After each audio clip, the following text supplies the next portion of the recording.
Welcome friends, एक बार फिर से हम आपका वेलकम करते हैं हमारे चैनल में।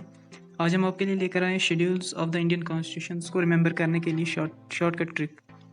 और इसमें से हर साल बहुत सारे बेसिक क्वेश्चंस डायरेक्टली पूछे जाते हैं इस टॉपिक को रिलेटेड।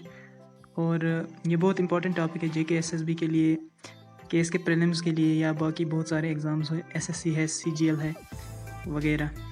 तो इसको रिमेंबर करने के लिए आपको पहले जो ये कोड अल्फ़ाबेट्स हैं ये याद रखने हैं। और जो पार्ट फर्स्ट है वो रिलेटेड है यूनियन और इसकी टेरिटरीज़ के साथ। और part second of Indian constitution है डील करता है सिटीजनशिप राइट्स के साथ। और पार्ट थर्ड जो है वो फंडामेंटल राइट्स को के रिलेटेड है। पार्ट फोर जो है डायरेक्टिव प्रिंसिपल्स के रिलेटेड है। और पार्ट फिफ्थ जो है it relates to fundamental duties of the which are mentioned in the Indian constitution. Part six जो है ये यूनियन को डिफ़ाइन करता है, यूनियन के रिलेटेड है। पार्ट सेवन जो है स्टेट्स को डिफ़ाइन करता है। और पार्ट एट्थ जो है यूनियन टेरिटरीज़ के रिलेटेड है। पार्ट नाइन्थ जो है वो पंचायत के रिलेटेड है। पार्ट टेंथ जो है म्यूनसिपलिटीज़ के रिलेटेड है।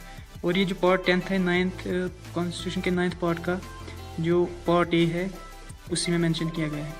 पार्ट 11th जो है वो शेड्यूल्ड ट्राइब्स और शेड्यूल्ड एरियाज़ के रिलेटेड कॉन्स्टिट्यूशन का पार्ट है। और पार्ट 12th जो है ये relation between union and states के अफेयर्स के साथ डील करता है, इसमें मेंशनड है।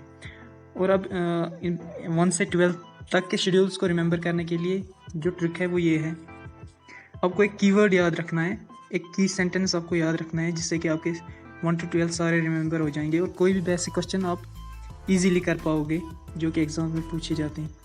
और ये शॉर्टकट ट्रिक ये है, you can fly directly from US using paramilitary special rocket. यहाँ पे आप की अल्फ़ाबेट्स को याद रखेंगे और जिसमें से यू स्टैंड्स फॉर यूनियन जो कि पार्ट फर्स्ट है ऑफ द इंडियन कॉन्स्टिट्यूशन। ऐसे ही सी स्टैंड्स कैन का जो सी है वो सिटीजनशिप यानी कि part second of the Indian constitution. ऐसे ही फ्लाई का जो कोड अल्फ़ाबेट है वो एफ है, पार्ट थर्ड को रिप्रेजेंट करता है और पार्ट थर्ड में मेंशन किए गए हैं फंडामेंटल राइट्स। ऐसे ही डी जो है डायरेक्टली का डी जो है कोड अल्फ़ाबेट वो डायरेक्टिव प्रिंसिपल्स। ऐसे ही आप इससे डिराइव कर सकेंगे कौन सा पार्ट किस मैटर के साथ डील करता है। और ये जो कीवर्ड है एक बार फिर से आप याद कर लीजिए, you can fly directly from US using paramilitary special rocket. तो खाली एक सेंटेंस आपको याद रखना है जिससे कि आपके फर्स्ट से 12 तक के सारे शेड्यूल्स क्लियर हो जाएंगे और कोई भी बेसिक क्वेश्चन अगर इससे पूछा जाए तो वो आसानी से आप कर पाओगे। और ये जो वर्ड कोड्स हैं ये कॉरस्पॉन्डिंगली आपको याद रखने हैं। इसमें दो एक्सेप्टेशंस मेंशन की गई हैं। जो डायरेक्टिव प्रिंसिपल्स है वो 4A है एक्चुअली, जो 4 है वो 4A है। और इसका और जो म्यूनसिपलिटीज़ है part 9 part 10th actually it is part of 9th part of constitution. 9 का जो ए सेक्शन है वही यहाँ म्यूनसिपलिटीज़ के रिलेटेड है और इसे यहाँ पे 10th नंबर दिया गया है। इसी तरह से एक और पार्ट 12 से 17 तक अगर आपको रिमेंबर करना है तो इसके लिए एक और शॉर्टकट है, FTSTESO। F stands for finance and property, T stands for trade, ST services and tribunals। और जो ट्रिब्यूनल्स हैं वो स्पेशल कोर्ट्स होते हैं।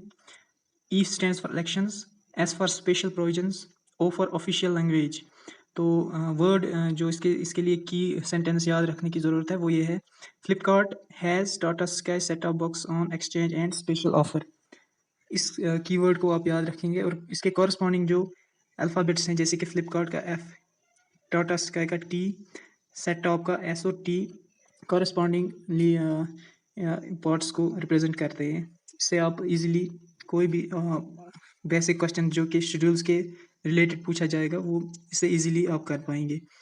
और इसमें एक इम्पॉर्टेंट चीज़ मैं यहाँ पे मेंशन करूँगा कि जो पार्ट 14 है उसका 14A जो है वो ट्रिब्यूनल्स के रिलेटेड है। ये बात भी आपको यहाँ पे याद रखनी है। और ये जो दो की सेंटेंसेस हैं ये याद रख लेने हैं तो आपका कोई भी बेसिक क्वेश्चन से इजीली सॉल्व हो जाएगा। हम उम्मीद करते हैं कि आपको ये वीडियो बहुत हेल्प करेगी, आपको ये पसंद आई होगी। इसके बारे में ज़रूर अपना फीडबैक दीजिए और सब्सक्राइब, लाइक और कमेंट ज़रूर कीजिए। थैंक्स।